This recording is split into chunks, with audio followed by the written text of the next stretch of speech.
I am Sean Webb, and this is Your Superior Self. Hi, this is Rock Goddess, and I am rolling with Your Superior Self. Hi, this is Dave Meltzer, and this is Your Superior Self. Hi, this is Zach Poitras, and this is Your Superior Self. I'm Ginny Sarasvati, and this is Your Superior Self. What's up, everybody? I'm Aubrey Marcus, and this is Your Superior Self.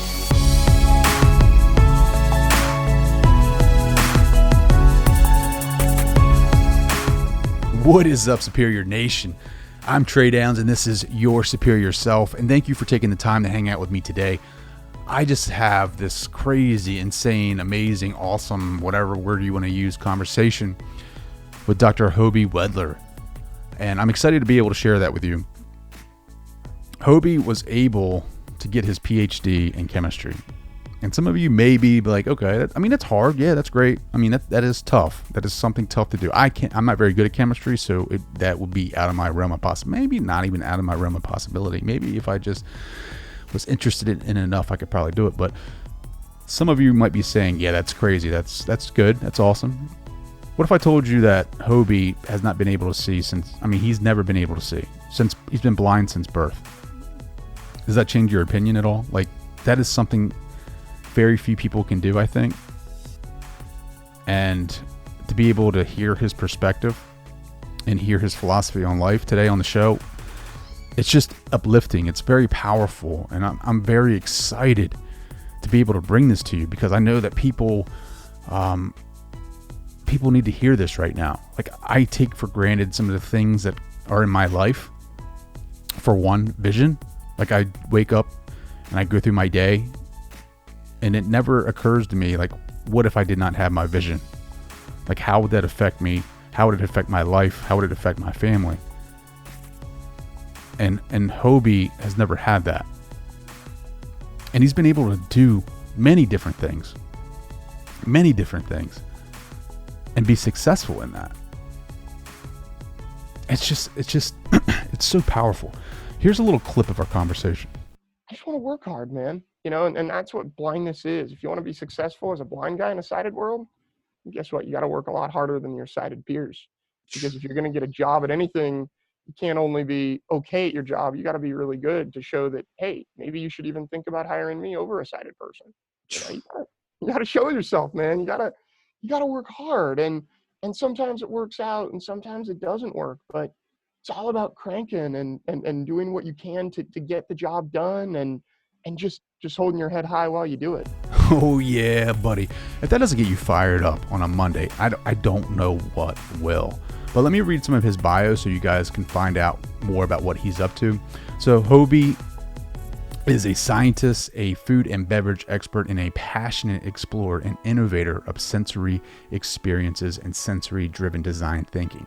Hoby is unusually tuned in to his surroundings and has frequently chosen to walk the unbeaten paths in life over known territories.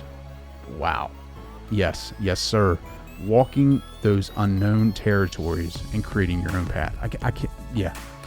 You gotta be fearless. You gotta be able to accept challenges and take them head on. And that's what Hoby's doing. And that's why I'm so excited to be able to share this conversation with you. So those who want to get in touch with Hoby, you can do that by going to senspointdesign.com and reaching out to him and finding out more about what he's up to. There is a place for you to be able to reach out and contact him and his company if you want to reach out and find out more about what they're up to.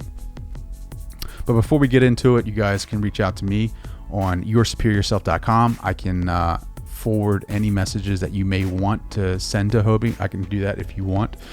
You can follow me on Instagram, tdowns80, and on Twitter at downstray. Check me out on Facebook. I have a site, I guess like a fan page or something over there, if you want to call it that. Like that. Follow me on that. I am always posting pictures about my grind and my pathway that I've chosen for myself, and how I'm pursuing my path of creativity, and how I'm honing into my flow states, and how I'm able to understand the neuroscience of our brains, and what influences more creativity and what doesn't, and what's best for me. Anyway, I'm really attuned to high energy, and I just feel like there's a lot of really cool people out there that you guys should know about. And following me on social media could lead you to those people that could help you in your life, inspire you more, motivate you more to get outside think outside the box a little bit more. So yeah, enough of that rant, but let's get back to why we're here, and that is to have a conversation with the man, the myth, the legend, Dr. Hoby Wedler.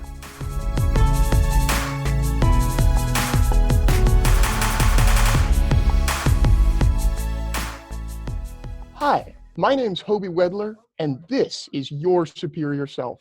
Hobes, what's up, buddy? How are you? Not too much, Trey. Doing great. How are you doing? Man, I'm excited for this conversation. I just love everything you're about. I love your story. I love everything. Yeah, I'm excited about where this conversation is going to go, brother. Well, I love your podcast. I love what you're trying to do. I love the message. It's just all about being our best selves and just doing what we can to accomplish whatever we can. You know, that's what life is all about. Absolutely. So why don't you give everyone a background story on you so that way we can, gain perspective. Sure, man. Absolutely. So, first of all, thank you very much again for the opportunity. I was born completely blind. To paint a bit of context, I'm now 33 years old, so I've never used vision for my life thus far. Actually, let me rephrase that. I've never had eyesight, and I like to use that term very carefully because I think we all have vision. Some of us just might not have eyesight. So I've never had eyesight. And a lot of people ask me, well, would you like to get your sight back? And my answer is always no, I wouldn't, because I know the world this way. If I got my eyesight back, I'd have to relearn everything. I'd have to relearn how to read. I'd have to learn, what an apple looks like or what a car driving by looks like. There's so much to learn that now, without having eyesight, I know in the world and I enjoy it. I feel like there's more to get out of the world sometimes when you take a sense away. So I grew up with two amazing parents in Northern California, in Petaluma, which is a town about 40 miles north of San Francisco. And what makes my parents such amazing people is that they always told my brother and me, my brother is sighted and 2 years older, they always told us to take responsibility for our own selves and for our own lives and to just do what we could, and that they would be there to support us every step of the way. And they expected to be treated with utmost respect, and they delivered that right back to us. It was a reciprocal relationship. And they would tell us often, we can't make decisions for you. We can guide you, but this is your life to live. And you need to think about it that way. And what was so great about that is they set a really good work ethic and hard work ethic as I grew up. They, my dad worked for the utility company as something called a wire chief, managing power transmission up and down the state of California. My mom actually was a teacher of the visually impaired, which was a career she acquired after having me. She was getting into special education anyway and decided to get into teaching. And they worked hard. Everything that we worked on in the house was done by us. We didn't like hiring people. So we'd get home from school, we'd do our schoolwork, and then we'd go to work for a few hours on the house. And it was a great deal of fun and a great deal of work ethic that was built in both my brother and me, which is so important to have good work ethic. Now, just to give some context of my background, I've always had a fascination for how things fit together and how things work. So when I was a really young child, understanding plumbing systems and understanding electrical systems and really understanding how we connect things up to get something to go from one place to somewhere else. So the fact that water could come from the city water system through a pipe that was all interconnected into my house, and the fact that my neighbors were getting water from the same source was always just fascinating to me. And that kind of got me thinking about science and thinking about connections and how things fit together. So if we fast forward to my high school career, I ended up falling in love with chemistry. As a junior, I convinced finally the honors chemistry instructor that I could take her honors class if I had someone to help me out in lab. There was something really interesting that happened to me right then, which was that the instructor was really motivational to the whole class, telling us that we should really think about careers in chemistry and pursuing this, beyond high school, because chemistry is kind of the science of how things work, of how things fit together. And I thought, this is interesting. But I like chemistry, so that's good. And then I'd talk to her after school or at the lunch hour or whatever, and she'd say, I'm afraid I don't understand how you can study chemistry as a blind person. So I think it's going to be really, I don't think it's necessarily the right avenue for you to pursue. And I thought, I know I should be studying chemistry. I know I should be studying it. And I got to convince her, right? So this is a time when and it's so much fun to self-advocate and convince people that you can do something maybe they don't think you can do. Like that to me is gold. That to me is winning, and I'm able to just get someone to think, oh, wow, there's a different way of doing that. And he just showed that to me.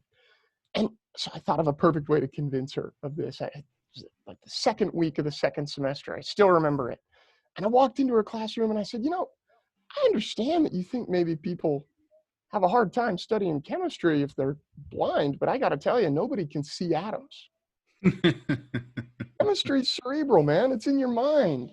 And we just use our eyesight to see color changes and use our hands to feel temperature changes. And as an organic chemist, I use big magnets to see for me. But, and vision helps. Eyesight helps in the lab for sure. But it's not necessary to do chemistry and to be good at chemistry. Sure. So she became my true ally from that point on. And I went on to the University of California, Davis, and did my undergraduate career in chemistry. We got a lot of support there. Just because I'm a nerd, I also studied U.S. history, got a major in that and a minor in mathematics. The thing about U.S. history that was always inspiring to me is that it's also something I love. And I was a nerd. Let's just face that. I don't want to go to graduate school in something, but didn't really worry too much about what it was. Of course, I loved chemistry, and it was where I spent most of my time. And I would have loved to study chemistry, but I wanted history to be a fallback plan because I didn't want to get a bunch of help while doing research in the lab. And I was worried that, if I was an experimental chemist, I'd have to take a lot of that time. So I also got a degree in U.S. history and was actually ready to apply to history departments around the state of California when I met who would become my graduate advisor in chemistry, who's a computational organic chemist. So he does everything on the computer. And we basically studied reaction mechanisms, which are basically figuring out why electrons go where they go. And where do electrons go? You have a lot of different options, and you figure out which option is the lowest energy, because electrons are, they're like cows. If there's a flat area they can walk across to get from point A to point B, they will. They're always going to avoid the hill, right? So that's how we do our chemistry. Basically, we look at the lowest energy pathway, and that must be the plausible one. And it takes a lot of skill and a lot of knowledge too, because you got to figure out what these potential pathways are.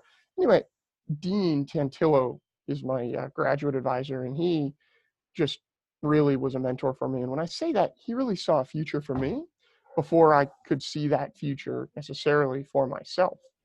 And he encouraged me to apply. I worked in his lab for about a year and a half as an undergraduate, and he encouraged me to apply to grad school and work with him. And one thing that was nice about going to grad school at UC Davis is people already knew that I could think and that I could work hard, and they believed me. So I didn't have to convince another whole faculty and another whole group of people that a blind person could, in fact, do things on his own. Well, not necessarily even on his own, but but in a laboratory, in a computational laboratory. Mm-hmm. So I ended up applying and getting into grad school in Dean's group at Davis, and the rest is history. That was 2011. I got my PhD in 2016. What I always tell everybody is that if it takes getting your PhD to realize you don't want to do something full-time, you've gone a little too far. Or maybe you're a Gemini like me and can't make decisions. Well, what do you mean? Like, so you got your PhD, what, like you didn't want to teach? I got my PhD. Teaching was something that was actually kind of not as accessible as it could have been for me. Sure. Because I did want to teach, but like grading exams, because students wanted to write their answers down, and students wanted to not only hear someone talk about chemistry, but look at where someone was pointing. And it wasn't that I couldn't do it. It was just that it took so much longer, and grading was hard, and managing a lab space was hard. But I've always had a creative drive and a drive to design and think outside the box, and really more than anything to get people excited about themselves and what they do. That has always been my driving force, is to get people excited about who and what they are and what they can do for themselves and, well, for other people as well. I love it, Hope. Like Oh, man. I love talking to you. I love your story. I love everything about you, man. I love your spirit. I love your soul. I love your story. I just, It's I, mutual, I, my friend. It's really exciting to be able to have this conversation with you today, brother. oh yeah, absolutely. I mean, and some people don't know. I mean, you're an expert like wine taster, man. Like you use Yeah. that sense, dude. So, You can taste any type of wine and know exactly where it's from. well, that's a funny one, and that got developed through my work. So ironically, just as I was starting graduate school in 2011, I got a call from Francis Ford Coppola's team asking me to innovate a truly blindfolded wine experience. And when Mr. Coppola calls you and asks you to do something, you say yes, and then you hang up the phone and say, "Oh my God, what did I just agree to?" So we What said did he yes. say? What did he say? Did he call you? It was his right hand person who said, "Hey, how about a position on our team? On our team, working with us to innovate an opportunity for Francis wants a truly blindfolded wine tasting, but he wants it to be authentic. He wants it to be led by a blind person, and he wants to co-innovate it with you." So I was like, well, let's do this. And I was already a passionate wine consumer because I live in Sonoma County, which is sort of the heart. Sonoma and Napa are sort of the heart of California, well, and U.S. Wine. Really. So it was a great opportunity to do that and to kind of think outside the box with how can we innovate a really unique wine tasting experience for Mr. Coppola, bringing in all elements, and he really let me take the reins. So we built out an experience that became really exciting for people. We ended up taking it on the road and working with his sales team for a few years, doing tastings of wine. And then I took it outside of wine and started doing sort of, training and mediation sessions for people under blindfold where they're not looking at each other and all they can do is hear and sort of feel each other. That was a lot of fun. Hmm. And tasting of other products and all this stuff. And this is all what led me to an appreciation for wine, but also an appreciation for using my non-visual sense to get the world excited and thinking differently about what they do using their eyesight. Mm. No, And I love that's that. I love that, man. Like I feel like people that use our vision for everything, right? Like I feel like we don't realize what we have, right? Like the question I want to ask you, and this is a little personal, but I feel like we can talk like that. We've had a previous conversation where we're pretty absolutely. tight. If you could for like 10 minutes, have vision, like what would you want to see? Like what is I'm sure you thought about this in your life. Like I have. what is it that you would want to see? What I would be really curious to understand a little bit better are what the different colors feel like when they strike your optic nerve. I'd really like to understand color from a visual perspective. I totally get it from a chemical perspective and from a wavelength of light perspective, but I'd love to just see different colors. So that's one thing, and have someone tell me what those colors were that I was seeing so I can paint a picture. The other thing that I'd really like to understand is like clouds in the sky and how they look and how they float, and really just to understand this sort of aspect of the world that you all take for granted when you look up at the sky and you see clouds. That would be so cool. I'm not the type of guy who wants to get in a car and drive it or anything like that. I just want to understand the world, man. And looking at birds flying in flocks and just kind of understanding how they float on the air. I'd love to look up and see some stars, man. It's all these things. It's very basic stuff, but it would give me a good fundamental understanding of the world from a first person perspective versus from what people have explained to me. And I feel like I have a good understanding from what people have explained, but these are the things that would be fun to see. Man, clouds. Like Clouds. it just blows my mind that I'm not saying, it's just crazy what I take it, for granted, like to think Sure. that a guy like yourself would want to see clouds. And it's powerful to hear you say that, man. It's like, I think if anything, this is going to hit a lot of people and be very powerful, to know that someone like yourself who is just PhD, like, like worked his butt off, grinded out, like now he's creating his own business, with a handicap and not being able to see. And the one thing you would want to see is a cloud. And it's like, wow, it's pretty powerful, brother. Oh, thank you, man. And it's just the way of thinking about it is, I think just that, there's not anything I'd really want to do because except for calmly look around and see what nature looks like around me. I'd love to see a tree standing. That'd be cool too. But just basic things, because I feel like just because of my lack of eyesight in this sighted world, I feel like I have a different perspective on things, and I feel like I can live a rich life, but that doesn't need to involve all the sort of pleasures that a sighted person might take in and take for granted, Mm. And it's like, if we can paint a different picture and tell people about how their products feel and to focus on smell and to focus on really listening and connecting with people and using your ears, man, that's something that I think so many people in this world could be doing a little better now. And even given the stuff we're going through right now, being this recording date, June 18th of 2020, we've been through a bunch of crazy stuff with just people questioning other people and maybe one side not listening to the other. And I think one thing that we can all do is just listen to each other a little more. Listen to each other. I think so. I think, obviously we don't do enough of that. I think we've done more in the last 3 months just because of everything that we've been through, but actually listening, like you have to listen to somebody. Like you have to listen to somebody because their descriptions, it's either, where people have to be very precise in their communication with you to get their point across, right? Because you don't have the luxury of being able to see it for yourself. You're not getting the nonverbal you're not getting the verbal, I don't know what it is. You're not seeing their instructions. I have to be very specific with you, right? Like, sure. And I forget that a lot of the times when I'm out speaking with my family or speaking with my wife, like, I'd say something, hey, and I expect them to understand me, but to really understand communication, like from your point of view and how important it is to you, I don't know, man. Like it's just, I feel like a lot of us take life for granted. Sure. And, that's why I wanted to have you on the show, because like your attitude towards it all, like your spirit, I mean, you're strong, man. Oh man. Well, I appreciate that. It's funny, just touching back on that whole nonverbal communication thing. What I notice, like when I'm in a loud space, like at a party, listening to people sort of talk to each other from across the room and they're kind of shouting. Sometimes people try to talk to me from, a ways away, and I feel like, oh man, what's going on? Can I not hear?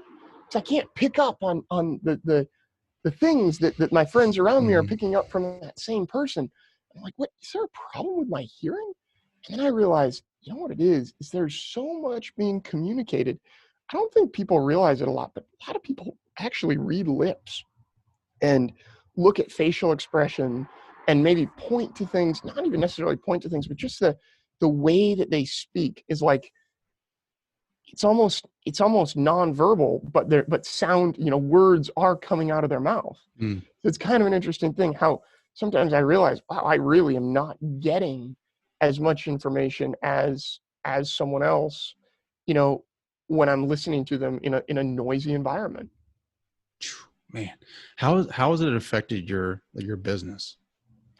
Oh man, I always say that being blind is just a little bit of a lack of efficiency. So that's literally all it is. And for me, running my business, yeah, sure, I need a little help looking at things sometime when programs are inaccessible or someone sends me a PDF that's full of images.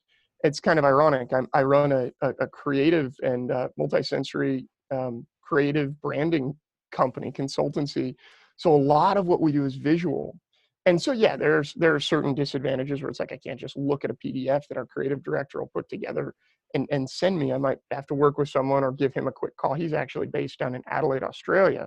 So oftentimes I'll have to give him a call and say, hey, Jody, what is this a picture of? And then we talk through it. And it's usually something that looks absolutely brilliant that he and his team put together.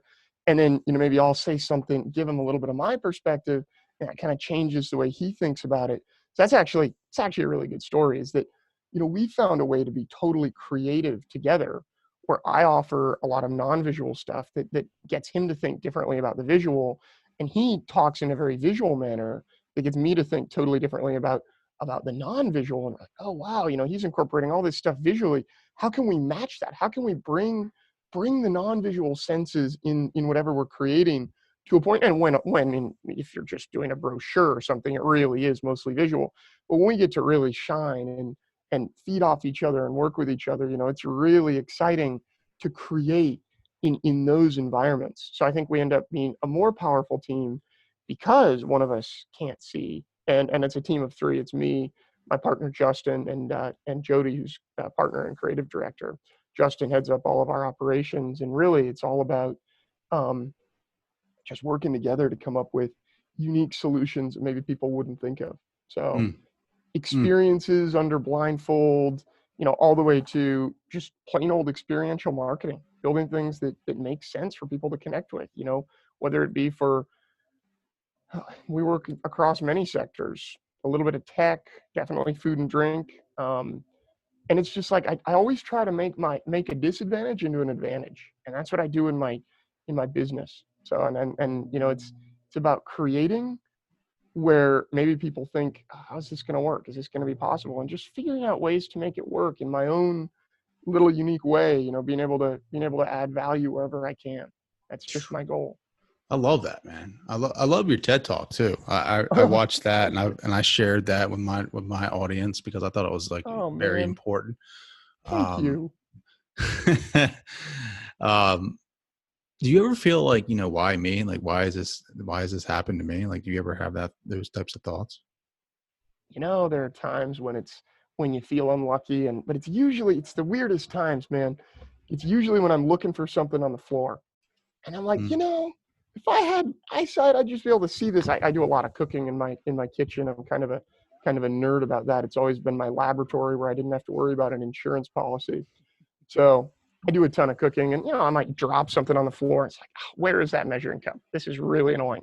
And I'll crawl around and I'll find it. But those are times when it gets annoying. Other times, I never think, why me? Because I think there's so many advantages that come with this little blip in the road and with this deck of cards. So I never think, why me? My blindness is just a nuisance sometimes. And you'll find it maybe comical. The things that are most annoying about being blind to me are not being able to drive a car, not because I think it would be fun to drive. It's because driving a car makes our lives efficient in this very automobile-driven country that we live in. And the other one is not being able to spot laundry. It's really embarrassing to walk out with a shirt that has a spot on it.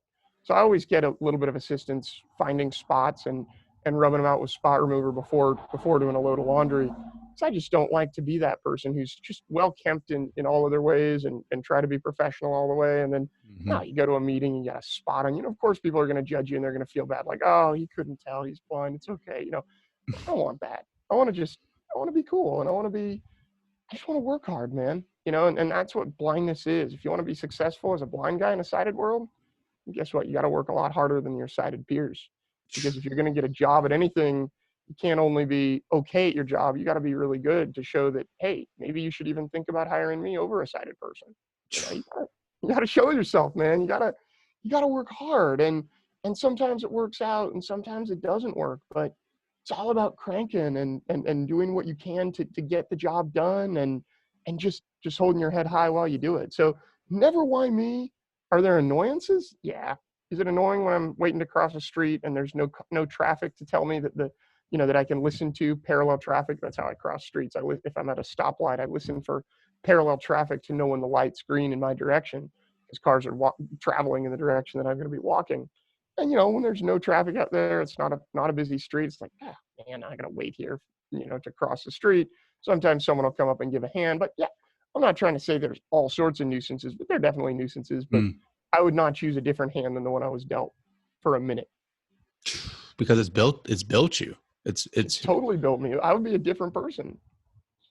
And that's what I love. It's all about, and one thing that I just want to make clear to your audience here is that You know, this is just so important to me. No matter what you have, because we've all got something that's annoying us. We've all got something that's a nuisance, whether it's a temporary nuisance or a permanent nuisance. I bet each and every one of you has a nuisance. Figure out how that nuisance can make you better. What is it that's bothering you? How can you fix it? How can you pivot, so to speak, around it to just make yourself better and to make yourself have more fun with it? Gotta work hard, but you gotta have a little fun too. And just figure out how you can transfer those nuisances or those depressed feelings into feelings that can make you better, a little more productive, you know? Do you plan on ever going into like speaking at all? Oh, I would love to. Done a little bit of public speaking, and it's something that I would love to do. I would love to. It's a line that I'm definitely going to pursue in my life because motivational speaking is a deep, deep, deep passion of mine. And So when it's you get up on stage, like when you're up there for your TED Talk, like explain that. So like you can't see anything. Like what are you feeling? I actually get really nervous, and it's a really funny thing because I don't normally, like, I'm not afraid of heights. I hike a lot in the mountains, and with people, and I deal with big drop-offs near me and all sorts of things. But when, for whatever reason, when I get up on stage, it's especially for an important, really, really big talk like that, we end up starting and getting into it, and my heart will be racing a little bit, and then once I'm into it, but I get this feeling of, even though I know that I'm like well within the range away from the front of the stage, no risk of falling off, I still feel that fear of heights, even if the stage is just like 4 feet high. It's like, oh man, the edge is there somewhere. So it's this, but I think that is how the nervousness gets transferred, of the nervousness of speaking to a group of people gets transferred into my mind.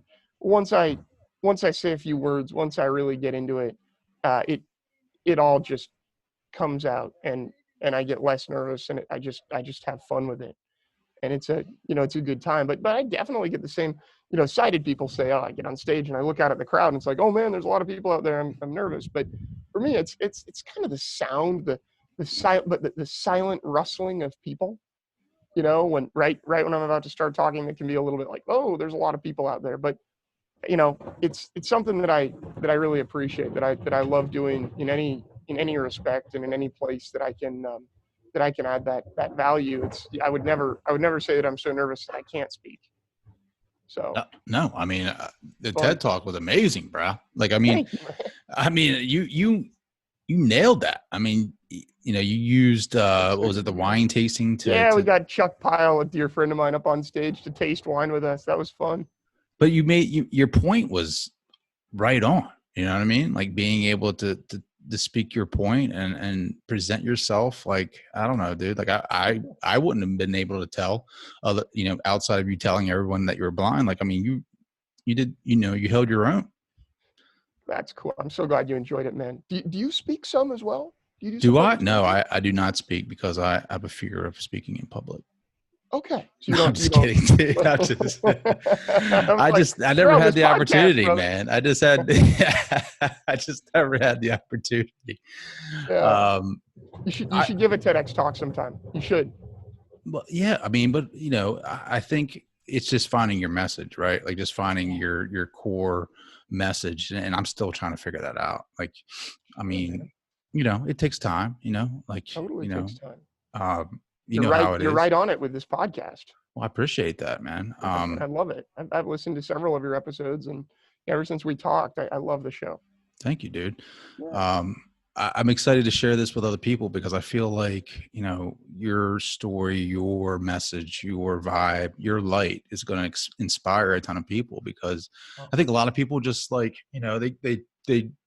they go through life and it's always like, why me, why me, why me? And they're not up and open for the challenge, right? Like my entire belief system is that we're here on earth to experience resistance. We're here to overcome a lot. And that's why we're here, is to learn, right? Like, I mean, I'm spiritually going through a huge transition, and I just, like your story, like this is you crushing your resistance.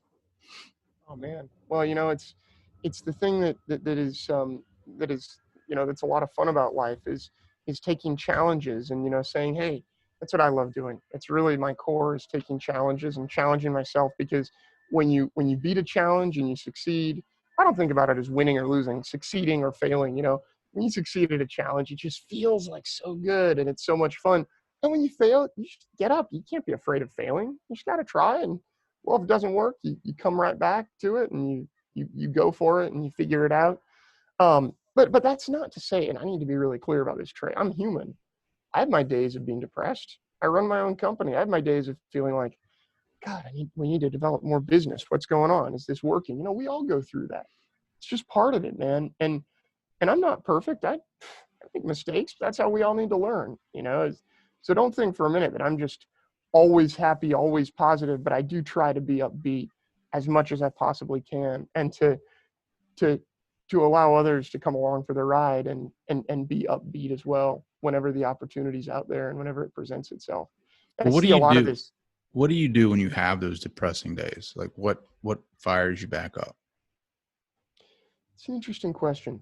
I usually have those depressing days when I'm feeling like things just aren't working out. I'm feeling exhausted and kind of burnt out from work. And usually just doing something for the business that feels productive is a good way to start.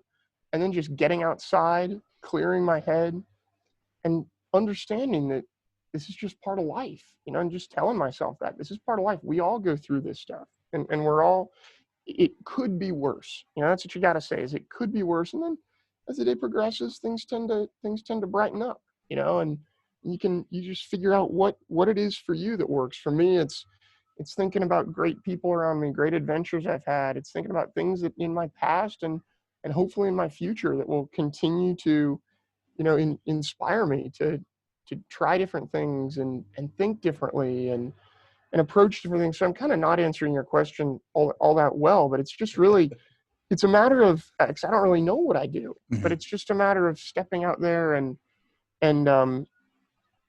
trying to get out of that rut. I like to exercise. I'll go for a walk very often, or There you go. do a bunch of floor exercises, that sort of thing. That's what I love to do. I get in my kitchen, I get in my place it's my zone, man. And I just get my stuff in order. And sometimes it just takes a little time of being alone and processing to really figure it out what it is that you want to do and that you want to be.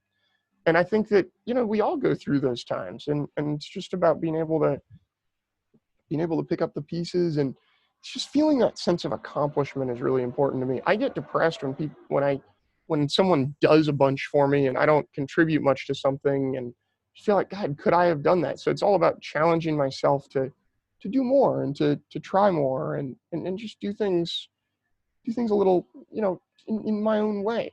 And really, what it is for me more than anything, sometimes I'm depressed and I'll get on the phone with someone and they'll think, oh, he sounds good. What makes me the happiest is when I can figure out a way to just allow other people to see the true brightness in themselves and to listen to people. And that's what I think I'm ultimately, I'm a decent designer, and I love using science in the design work that I do, and I love running Senspoint. But I think what really makes me tick, what makes me really able to run my company well, is my ability to be able to listen to people and understand where they're coming from and meet them at their level and allow them to feel really good about themselves and what they do.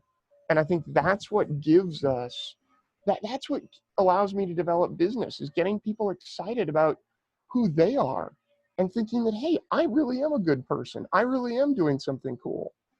That's what I love doing with people. And then we just work from there. Sometimes I say this in all humor, sometimes that doesn't necessarily pay the bills, because it's like, okay, now what work can we do together? But, and sometimes there isn't work to do together, and just conversation to be had, and just getting to know great people. And you know what? That's fine with me. That's fine with me. I don't need every conversation I have to lead to a new business opportunity. I don't need that. I just want to just like seeing the good in people and getting them to see it in themselves. And that takes me out of ruts all the time. Well, do you pick up on things that some of us visual, people that can see don't pick up on when we're in a conversation? Do you feel like you pick up on, like, something that's there? I definitely try to listen to people's tonations and tenacity and pick up on what they're thinking and what their face might look like. Yeah, no, I feel like I do have a sense when I'm talking to people. I do like video calls are great. Sometimes I'll join if I'm calling into a meeting. Sometimes it's a little bit of strategy to join without video, so that we're both on the same page. They can't see me and I can't see them, so no one can read each other, but what's being spoken. So I feel like there are things that there are visual cues that are missed, but I feel like there are audio intonations and voice that are gained that a lot of sighted Sure. people don't hear. I bet you would say that you can hear, like when you're talking on the phone to someone, you can hear when someone's smiling. You can hear when they're happy, right? Sure. Yeah. Yeah, that's what I like to be able to do, is to hear those things and pick up on them. And yeah, I wouldn't say I'm any better at picking up on them, than other people, but I try to pick up on different things. Hmm. Sometimes in sales, it's hard because people oftentimes have a look that tells you all you need to know, but they're kind of embarrassed to say it. If someone doesn't want to buy something, or the number that I throw out on a proposal is a little bit too high, maybe they don't. Maybe they look upset, or like, oh my gosh, no, that's not going to work, but they don't say that. It's easier. We don't talk about this too much in the TEDx talk, but it's funny, vision, eyesight is like the most used sense. It's used for 85 to 90% of what we take in from our surroundings. I do say that, but what I don't say is the reason for that I think it's because it's the least vulnerable sense. It's a sense that's easiest to obtain information, and it's the sense that's easiest to deliver information. So if you look perturbed, right, someone's going to see that and know that you're perturbed, and without you having to say that. And it's easier for the perturbed person to show you that than to actually, and it's less threatening and less vulnerable than actually having to tell you that, right? Mm. And if someone looks happy, they smile, and it's so much easier than saying, oh, I'm really happy now. And it's funny, I think we have 4 perfectly good additional senses that we only use to get like 10 to 15% of the information from our surroundings. And it's because I think those senses are more vulnerable. When you touch something, you're getting close enough that you have to feel it. When you taste something, you're making it a part of you, et cetera, et cetera. So I just think it's interesting to think about the relative vulnerability of the senses and how much we use them. Vulnerability, man. Yeah. Vulnerability is something we all need to succeed, man. Absolutely. People who are so confident, they have a hard time being successful. It's hard to, not even successful, but you got to be confident but not arrogant, and you always have to be a little vulnerable. I mean, you're putting yourself out there every day. I mean, you're being vulnerable every day when you step out on that street. Oh yeah, but it's part of the fun of it, Yes, Wouldn't sir. trade it for anything. Yes, sir. Do you ever speak to other blind individuals about like your story, your gaining your PhD, your TEDx? Do you do any of that, like motivational stuff for them? It's a funny story, man. Yeah, I actually love anytime I can give back and help people grow and help people develop and that sort of thing. Yeah, I do. So I actually, in 2012, concurrent with my graduate school work, I started a nonprofit called Accessible Science. And the whole foundation of Accessible Science was me saying, I had a lot of support. I advocated for myself, but I had a lot of really supportive people in my life who got me to this point of being able to do chemistry successfully and really, really able to focus on science and that sort of thing.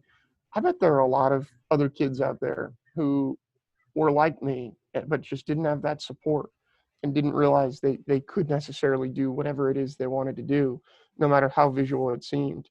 So we brought kids together. We did this for 6 years. We actually we're on hiatus now, transferring the ownership of the organization, the foundation, to someone else who actually has the time to run these chemistry camps and build on this experience. Because I just, being an entrepreneur, I don't have time to run the nonprofit like I did when I was in graduate school, which sounds funny, but it's true. Yeah, and we would bring students from all around the country, actually. Started in California, then brought students in from DC and Virginia and God, all over the country, even students from Mexico, come spend 2 nights and 3 days with us. It's a lot of work working with blind mentors and blind and sighted instructors like myself to teach them chemistry, hands-on organic chemistry experiments that they could do, and they could detect when reactions were complete by smell, That was one day. And then the next day was just letting students hear from professors at University of California, Davis, who believed in what we were doing and came in and told students about their careers and how their careers could be adapted and what their fields of study could be adapted to blind students. So we did that, and we're proud to say that we've got a couple of students who have their PhDs in STEM field who started with me in high school, and a couple who are in graduate school, a couple who are working in industry after going to undergraduate school, and some who just did whatever the heck it is they want to do. But I like to think that maybe with this work, we just instilled a tiny bit more confidence in them to allow them to be their greatest, truest selves. And I still talk to a lot of those kids because they mean a lot to me. And when this other group runs it, I still fully intend to be an advisor and to help out as much as I can, because it means a lot. It's awesome, bro. Like what's your dream? Like when you imagine, like, you know, your success, like what is that? Like, what does that look like to you? I want to create a successful enough business enough that I feel financially comfortable enough to be able to really give back to the world, to mentor, and whether it be in chemistry or in blindness skills or just in what I've learned, the immense amount of knowledge I've learned as I've started my own business and built it with my business partners totally from the ground up, starting with no money and a blank bank account and the foundation of a limited liability company, you know, all the way to actually running a company. And, you know, we're still growing. We're still a startup for sure. My dream is to just be able to be financially comfortable enough myself that I can, it's to give back. It's to learn a lot and then give that knowledge back to the world and inspire people by doing that. I want to be able to inspire people to just to be themselves in as beautiful and productive a way possible. I love it, Hope. It's all about giving back. Absolutely. So let's say you got there. Let's say that I'm getting really specific here because I'm gonna grill you.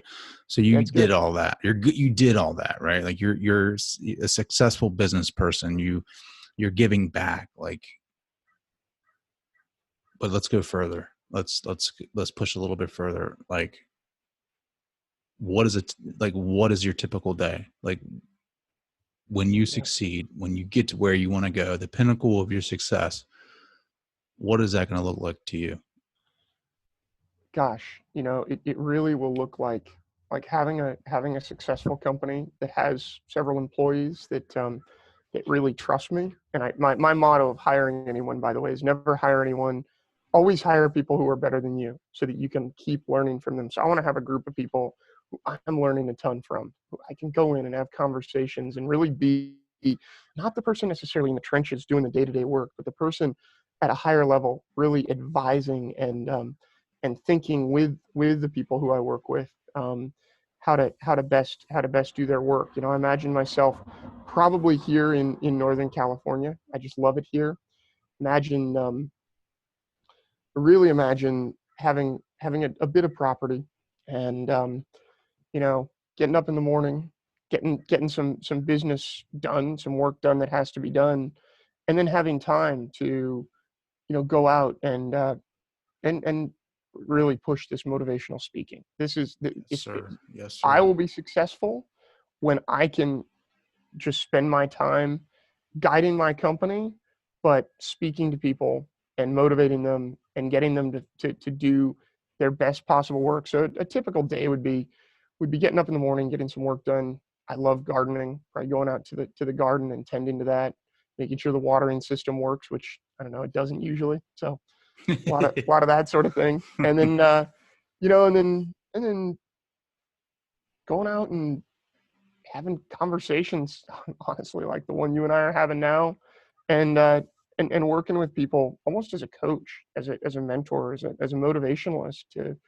get them to the next step and to show them some of the path that I took, and really just being able, having that freedom, that feeling of financial freedom that I know that I built. Like, then it just feels, when you have that and you can then give back, dude, it feels so much better than, like, let's say someone bequested you a bunch of money. It's like, you got to earn it, man. You got to work for it. Then it just feels delicious. You know, And that's that feeling that I want to feel, is like, I've been able to make it. That's the ideal feeling and kind of the ideal day for you. I'll never stop working.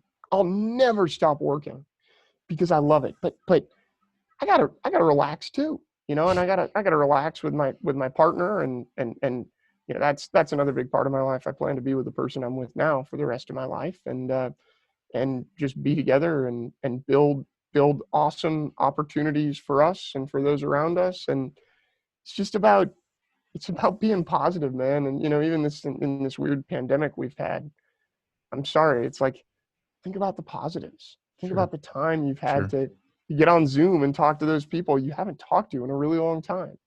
They're at home, you're at home. Well, it's what you got to do. And those essential frontline workers, which I imagine you have been in your career, are my heroes, man. Are my heroes that are out there figuring stuff out, getting stuff done, and accomplishing what needs to get done to get people from one point to another. So Hoby, man, you're just firing me up right now, dude. Putting in the work every day, grinding out. How can people get a hold of you? How can people get in contact with you? I would love to hear from each and every one of your audience members. Check out our company website. We're Senspoint, so you can reach us at www.senspointdesign.com. That's SENS, no second E, POINT design.com. You can email me, Hoby, HOBY, at senspointdesign.com. And I'd like you to toss all these details up in the description as well. Absolutely. If you don't mind. Oh, absolutely. I want Anything to for you, connect, brother. man. We all, what I love about your title? We all can be our superior selves. And I'm still working on becoming my superior self. I'm not there yet. That's another thing that I want to be when all this is figured out. That's what dream status looks like to me, is being my best and truest and most superior self. I love it, Hope. I'm going to end it there. I just want to say it's been an honor. It's been truly a pleasure to have you on this show. I mean, you are the example of hard work. Thank you so much. Thank you, brother. And this is such an honor. Yeah, I think we have a lot in common. We have a lot in common of the way that we think, the way that we do things. And let's just have fun building and getting people to be the best they can be and the best they want to be. I want to say thank you to Hoby for joining the show and just sharing a little bit of inspiration that he carries around with himself every day and transferring it over to us in hopes that we can carry that into our lives. Thank you, my brother. Thank you for everything that you do, for all the work that you put out there, and for the people that you're helping. For you, the listener, thank you for downloading. Please leave a rating and a review wherever you get your podcast from. It helps me scale the show. It helps me get this out to those who may need it the most. Please continue to grind. Please continue to work your asses off. I really do appreciate all the love that you guys show the show. Keep going, keep pushing, keep your head up. All right, guys, I'll talk to you later.